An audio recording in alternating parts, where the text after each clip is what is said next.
You are listening to and streaming A More Perfect Union on KBLA Talk 1580. I'm Dr. Nii-Quartelai, and really honored to be in the company with former Atlanta Mayor Keisha Lance Bottoms. She's also the candidate for the Democratic nomination for governor of Georgia at the moment. But we're not talking about that. We are talking about her new book. It's called The Rough Side of the Mountain. It just came out. A lot of folks are calling this a deeply inspiring memoir that reflects her modest upbringing, and that might help us fully appreciate coming into ourselves. Welcome, Keisha Lance Bottoms. Welcome. Thank you so much, and I'm just honored to have the opportunity to talk to you again. Well. Same here. Same here. You're always fun to talk to. Let's start with the fact that this is a memoir from a politician, but it's not a political book. It's not a politics book. A lot of folks are saying it's warm, it's honest. Your unmistakable fighting spirit is all up in this. Talk to us about why you decided to write this kind of book right now. Well, it's not a political memoir because even when I started it, I was not in office. I was no longer the mayor of Atlanta, and I didn't have any intention of running for office again, not at least in the near future. And I'm so grateful for that because it allowed me to express myself in a way that I otherwise would have likely second guessed. How much do I share? Do I really go there? How will this be received? So when I started writing this book, when I left the mayor's office, it's not even what I envisioned. I wanted to do a series of essays as a nod to my mother, these things my mama told me, because she always has these one-liners and the lessons I learned in that. And just in talking with my book agent about it, my agent said, you have an incredible story. I think that you really need to lean into the fullness of your story. And I'm like, oh, okay, you think this might be interesting to people, but I had to go pins down when I went to work in the White House. I couldn't work on it, picked it back up. So the timing, I believe, has to be divine. That it's in this season, but more than that, it is just really a love letter from me to my family and all that my people represent. Does writing this book make you feel immortal in some ways? I certainly had that feeling when I wrote Kamala, the Motherland and Me. It was the first book I had written aside from my dissertation, and the feeling that I had when it was finally done and published, and you get that first galley copy. I felt like, wow, I've really sort of left a mark here that nobody can ever take away. Did you feel that way when you published this? When I wrote it, I felt I want to make my family proud. And I thought of all the books that inspired me and changed me that I read growing up, from Roll of Thunder, Hear My Cry, to The Bluest Eye, to The Color Purple, to I Know Why the Cage Bird Sings, Native Son, Man Child in the Promised Land, the list goes on. And I wondered, will this book impact somebody that they'll still call its name long after I'm gone? And I'm proud of it. I'm proud of it because I get to tell the story of my people. And I know in telling my story, I'm telling the story of so many people and so many families. And I truly believe everybody will see a piece of themselves in this book, whether it's a family member who's struggling with addiction, or it's someone who is struggling with imposter syndrome or survivor's remorse. You're the one who made it. What about everybody else who helped you get there? Infertility, I talk about being molested by a neighbor. I talk about the highs and lows of relationships. And, there are just so many things that it was cathartic for me. I'm just grateful I was talking to my therapist regularly as I was writing. And so no wonder why, you unearth so many very personal things, but also a number of very universal things in this book. You take us through a journey of family secrets. You talk about body image and burnout, and how you wore that to mask, so many other things that were happening in your life. Talk to us about uh, how you decided to tell those stories with integrity, to tell your truth, while also being mindful that I'm sure there are other people in your family, other people in your orbit that may be at a different place in their journey. And so, how do you write about experiences that also impact other folks, while being honest, but while allowing them to tell their story if they feel like telling their story at some other point? And that was a struggle. Just wanting to be protective, but also wanting to tell my truth. So there were so many other areas that I could have even gone 10 more layers deep on, but I thought this is not my story to tell, but I can tell the story of my daddy. I can tell the story of my feelings about him because that is my truth. And it will be interesting to see, even in telling this story, my family and I talked about things we've never talked about. My siblings and I have never talked about the day my dad was arrested and went to prison. I opened the book talking about that, of coming home from school and how I felt in that experience. And my brother said to me for the first time, he said, I remember walking in the door thinking a tornado had come through the neighborhood and it had only hit our house. And I've never even thought about how did they feel that day because we've never talked about it. So that was a challenge in telling your truth. How will that truth land with other people? And I know even when I've talked publicly before about my dad's incarceration, everybody in my family didn't like for me to talk about that. Mm-hmm. They didn't like it at all. And part of in writing this book, I got to tell his story in its totality. Like, he was more than someone who went to prison. He was just this extraordinary human being who loved me in a way that nobody will ever love me again. There is no love like a daddy's love. And I get to talk about that part of him, but also how his decisions impacted our entire family and changed us in ways that I liken to a death, because it was the death of our family. But I've realized that all these hardships have made me who I am. It's made me resilient, courageous, and not afraid to fail. So I'm grateful that I get to share that story. I mean, I really love the way you talk about your dad in his fullness, and you don't hold back in terms of the challenges that your dad had, but also the genius that your dad had. I want to give you a chance to educate our leaders, learners, and listeners on exactly who your dad was. I'm sure there are a lot of albums out there that if we listen closely, we can probably hear your dad's influence. But talk to us about, your ability to be able to talk about your dad and write about your dad in his fullness, because there are a lot of Black men I talk to where, they feel or are made to feel that they are no better than the worst thing that they've ever done or the worst moment they've ever had, and carry the weight of that with them throughout their lives. And so somehow, some way, you, the youngest daughter of your father, found a way to be able to see him a little differently.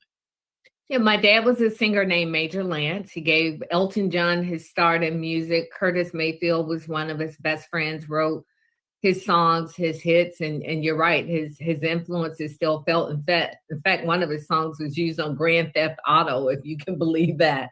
But if you Google him, you can see him. He was an extraordinary entertainer, and my dad struggled with addiction. And when the music stopped selling, out of desperation, he began to sell drugs.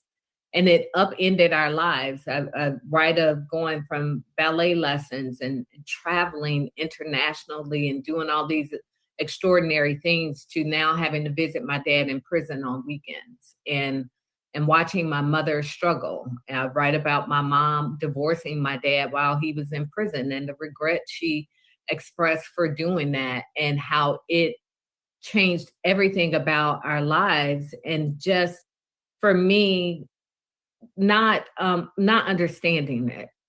And I'm so grateful. My mother would often say to me, I'm not going to express my opinion. I'm going to let you form your own opinions. And quite often in family dynamics, people feel pitted between parents, and I never felt that. So it allowed me to understand him in all his complicated ways and all his loving ways. And in many ways, this book is the grace that I wish that I had done a better job of expressing toward him before he died suddenly at 55. And you're right. There's so many men who don't get their flowers, and we don't realize they're doing the very best that they can with what they have. It doesn't mean that it's always right, but it's the best that they have to give. And I just wish that I'd had the opportunity to just tell my daddy, like, it's okay. Like, it's like, I'm okay. Mm-hmm. It was bad, but we made it. So I hope that in reading this book that if there's somebody that that's still in your life that you need to say it's okay to, that they'll feel permission to do that. I mean, this book is really something else, and you don't have to take my word for it. Senator Raphael Warnock calling it a poignant testimony about authenticity. Rapper Common saying that it's a new and powerful demonstration of leadership. Tyler Perry saying it's a gorgeous and necessary book. I'm really just blown away at the level of authenticity at a time where we see a call across the political spectrum from voters for folks in public service to keep it real and to be more authentic. Talk to us about how your sort of eat, pray, love journey. That's the way I think about it. I'm like, Keisha's been on an eat, pray, love journey. Talk to us about how your journey to the present, how it's impacted your leadership, how it may very well make you a better governor should you be elected in November in Georgia. When God has a calling on your life, it doesn't always make sense to people, and it's not for everybody to understand. So when I made this unprecedented decision not to seek a second term as mayor, I write about reflecting on my dad dying suddenly at 55 and the path that I saw myself on. I was giving everything I had to be a mayor. I was giving everything I had to be a mom and a wife, but there was nothing left for me. And I was pre-hypertension, pre-diabetes, chronic inflammation, pre-glaucoma suspect is what they called it. And I'm like, daddy died at 55, girl. As my mama often says, this ain't no time to be a hero. Like, so what, you gonna give it all and then you're gonna die? And it was a moment of just saying, what's best for me, what's best for my family. And I think for so many of us, 2020 gave us the privilege of reflection. And I don't regret a moment of it. Stepping back, choosing my family, choosing me, and now saying, all right, I'm good. I'm coming back in. And I think there's honor and power in that. Absolutely. I mean, I relate to that so deeply. My father died at the age of 56. Yeah. My grandfather, his father died at the age of 55. And so something happens. There's like a rewiring that happens, for the family, and particularly the kids of folks who die early. That is something that happens that sort of has the power to put us in touch with our mortality, even, long before, we're old. And I certainly could relate to that in your story. And no doubt, I think a lot of our leaders, learners, and listeners will also be able to relate to that.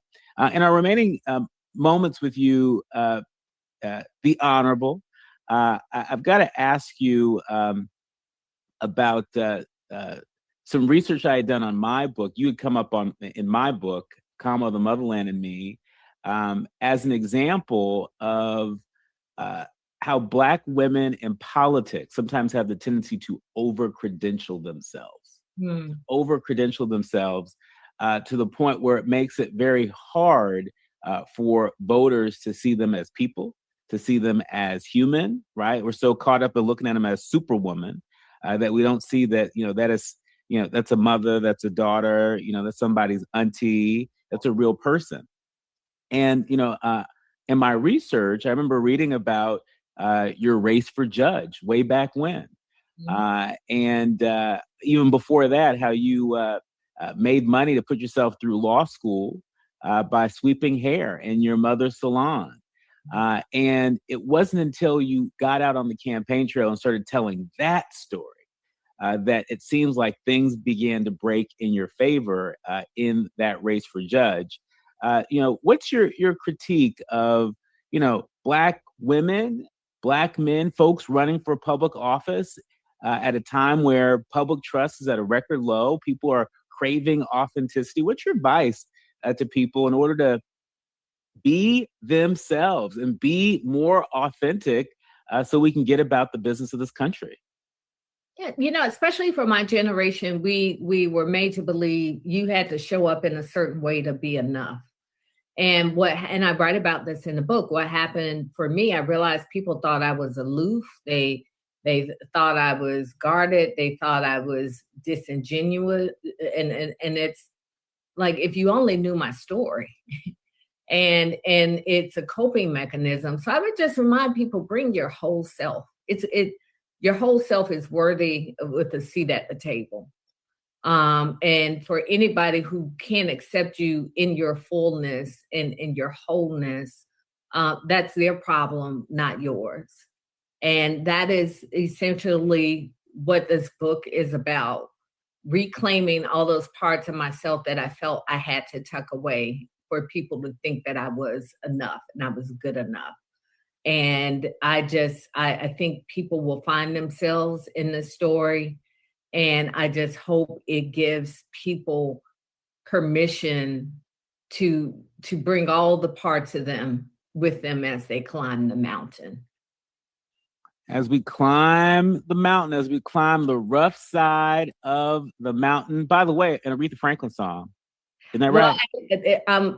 Reverend Barnes. But I believe Aretha Franklin may have remade it. Okay. She talks about that rough side of the mountain, but it's got deep gospel roots. Well, let me tell you something. You are on the other side of that mountain and you are glowing. And we can't wait to get our hands on this. Again, the book is called The Rough Side of the Mountain by Keisha Lance Bottoms. It is available everywhere books are sold. It's an incredible journey by an incredible leader, and we can't wait to see what you do next. Thank you. Great to see you again. Great to see you. You've been listening to and streaming. And there you have it. That was Keisha Lance Bottoms, former mayor of Atlanta. She's running for governor of Georgia. And, we talked a little bit about how her story has influenced, how it is influencing the type of leader that she has become, the type of governor she might be, should she be elected by the people of Georgia. But we want to encourage our leaders, learners, and listeners to go out and pick up The Rough Side of the Mountain. It is the most personal. I have certainly experienced Keisha Lance Bottoms, and that's just the tip of the iceberg. You're listening to and streaming A More Perfect Union on KBLA Talk 1580.